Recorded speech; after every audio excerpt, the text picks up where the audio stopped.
ఇలాగే ఉంటా, సింపతి అనుకొని కోపం అనుకొని. ప్రతి బాధ అయినా కోపమైనా నవ్వైనా చూపిస్తున్నాడు కెమెరా ముందు ఒక మనిషి అంటే వాడు రియల్గా ఉంటున్నాడు అని. సమాజంలో మనవాడీడు అనేలాగా ఫీల్ అవుతున్నాడు కాబట్టి ఐఎమ్ రియాక్టింగ్ లైక్ దిస్. అదే ఆ రియాలిటీ హౌస్లో నచ్చింది, బయట నచ్చలేదు జనాలకి. ఇక నచ్చకపోతే ఏం చేయలేదు. నచ్చిన వాళ్ళు ఉన్నారు కదా 75%, నచ్చని వాళ్ళని ఇంకేం చేయాలి నేనేం చేయాలి? ఈరోజు ట్రైలర్కి 500 కమెంట్లు ఉన్నాయి. అదే సోహెల్ బిగ్ బాస్లో ఉన్నప్పుడు సోహెల్స్ అని కొన్ని వేల కమెంట్లు ఉంటాయి. 4,000 కమెంట్స్ ఓన్లీ సోహెల్ అనే ఉంటుంది రియాలిటీ షోలో.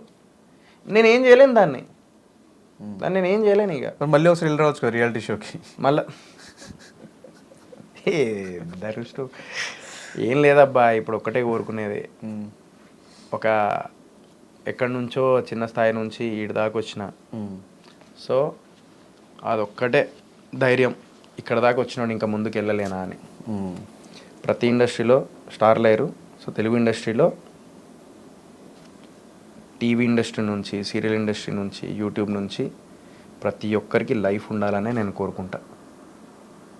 అదే నా మెయిన్ గోల్, మెయిన్ డ్రీమ్.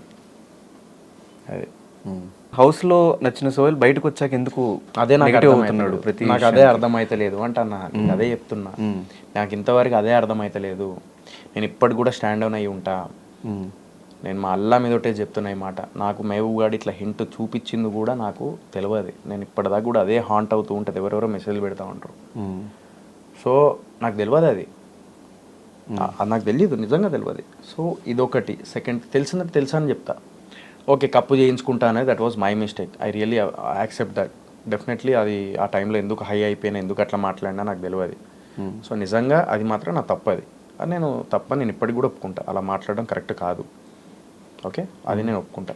కానీ మిగతా అన్ని మాట్లాడింది మాత్రం నేను తప్పు అని చెప్పేసి నేను అనను, 100% అనను.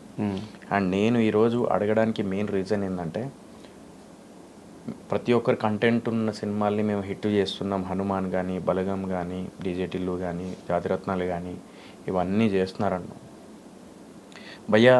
దీని వెనకాల చాలా పబ్లిసిటీ ఉంది, పెద్ద ప్రొడ్యూసర్స్ ఉన్నారు. నువ్వు హిట్ అయిన సినిమాలు చెప్పు. ఈవెన్ హనుమాన్ చాలా ప్రాబ్లమ్స్ జరిగినాయి కదా బ్రో. ప్రాబ్లమ్స్ జరిగినాయి కాదని కదా, పబ్లిసిటీ అయింది కదా అంటున్నా నేను. పోస్టర్స్ పడ్డాయా, హోర్డింగ్స్ పడ్డాయా హనుమాన్ సినిమాకి?